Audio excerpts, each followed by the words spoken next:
Mesdames et messieurs, bonjour.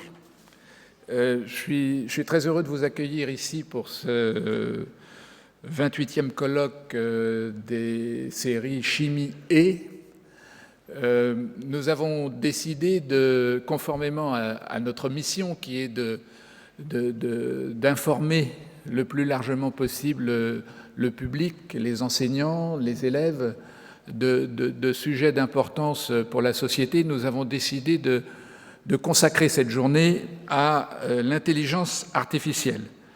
Alors, l'intelligence artificielle, on en parle beaucoup, sans toujours savoir en quoi ça consiste. Je vous invite d'ailleurs, pour ceux d'entre vous qui ne l'auraient pas déjà fait, à aller visiter la médiathèque de la Fondation qui s'appelle Médiachimie.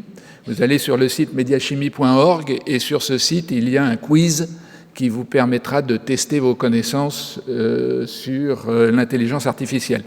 Donc vous pouvez le faire à la fin de la journée, comme ça vous verrez si au moins vous avez profité des différentes présentations et que vous avez retenu quelque chose. Donc comme on a constaté que finalement le déploiement de l'intelligence artificielle est encore quelque chose de récent, même si de nombreux groupes l'utilisent déjà, on a essayé de bâtir un programme assez pédagogique. Et pour commencer, nous avons demandé à 2 professeurs de l'École nationale de chimie ParisTech de donner les conférences d'introduction. François-Xavier Couder parlera d'abord d'intelligence artificielle et de machine learning et comment ces 2 concepts peuvent être utilisés en chimie.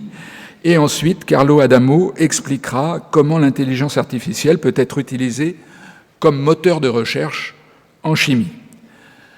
Traditionnellement, après ces 2 conférences introductives, il y a une table ronde qui rassemble des industriels. Et cette table ronde sera animée par Marc Ledoux. Et les industriels qui viendront présenter l'impact de l'intelligence artificielle dans leurs entreprises seront d'une part Julien Romestan pour la cosmétique et la parfumerie. Julien Romestan fait partie de l'association Cosmétique Vallée et il dira en particulier comment l'intelligence artificielle est utilisée pour de nouvelles expériences clients et une réduction du time to market pour les produits de la cosmétique. Ensuite, Michel Lutz de Total Energy fera une présentation sur la façon dont Total utilise l'intelligence artificielle pour se transformer et devenir aujourd'hui un groupe multi-énergie. Laurence Quio de Sanofi prendra la suite pour l'intelligence artificielle dans la recherche pharmaceutique. Et enfin, Amandine Cuenca de Solvay expliquera comment l'intelligence artificielle accélère la recherche dans la chimie. Suite à notre proposition, un certain nombre de jeunes, j'espère qu'ils sont bien présents, mais je vois que le premier étage de l'amphithéâtre est un peu dégarni, donc j'espère qu'il va se compléter dans les minutes qui viennent. Ces jeunes ont manifesté leur intérêt pour échanger avec Amandine Cuenca et ils seront invités à rejoindre la salle 203 vers 12h pour poser toutes les questions qu'ils pourraient souhaiter à Amandine Cuenca de Solvay. La session du matin se terminera vers 12h10 avec la cérémonie de reprise du Grand Prix de la Fondation. Bon, j'en dis pas plus pour le moment, si ce n'est que les lauréats sont d'une part le japonais Makoto Fujita et l'allemand Klaus Mühlen, mais je vous en dirai davantage au moment de cette cérémonie.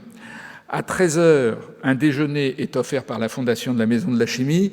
Le lieu où vous êtes attendus figure dans vos pochettes et des hôtesses vous aideront à vous rendre sur les lieux de ce déjeuner. On reprendra nos travaux à 14h avec 2 sessions en parallèle. Une session numéro 1 animée par Nicole Moreau, consacrée à la formation et à la recherche dans le domaine de l'intelligence artificielle, avec sur la formation 2 exemples, l'un présenté par Sylvie Bégin-Collin et Loïc Gieri de l'Université de Strasbourg, l'autre par Sébastien Preyss d'Ondalis sur la formation continue aux outils opérationnels de l'intelligence artificielle. Et puis la troisième présentation de Guillaume Fayet de l'INERIS permettra de comprendre comment l'intelligence artificielle intervient dans la prévention des risques. La session numéro 2 sera animée à la fois par Jean-Claude Bernier, mais à distance compte tenu des problèmes de transport, et par Danielle Olivier, notre vice-présidente ici présente.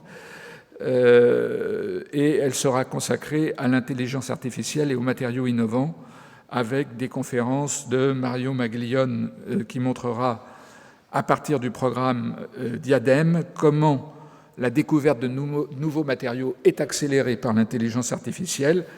La seconde conférence de Gianmarco Regnazzi passera en revue les progrès récents dans le domaine de l'informatique des matériaux et comment, là aussi, avec l'intelligence artificielle, on arrive à accélérer les progrès. Et enfin, le dernier sujet de Stéphane Gors montrera les progrès dans le design d'une nouvelle génération d'alliages due à l'intelligence artificielle. Pour la session de clôture, on a l'honneur et le plaisir d'avoir Cédric Villani, qu'il n'est pas nécessaire de présenter, tout le monde le connaît bien sûr, puisqu'il est à la fois un grand mathématicien lauréat de la médaille Fields, c'est aussi un homme politique, comme vous le savez, puisqu'il a été à la fois député et en même temps il a été chargé d'une mission sur l'intelligence artificielle par Édouard Philippe en 2017. Donc on lui est très reconnaissant d'avoir bien voulu se libérer pour venir donner la conférence de clôture, et il a choisi pour thème l'intelligence artificielle pour la science et l'industrie.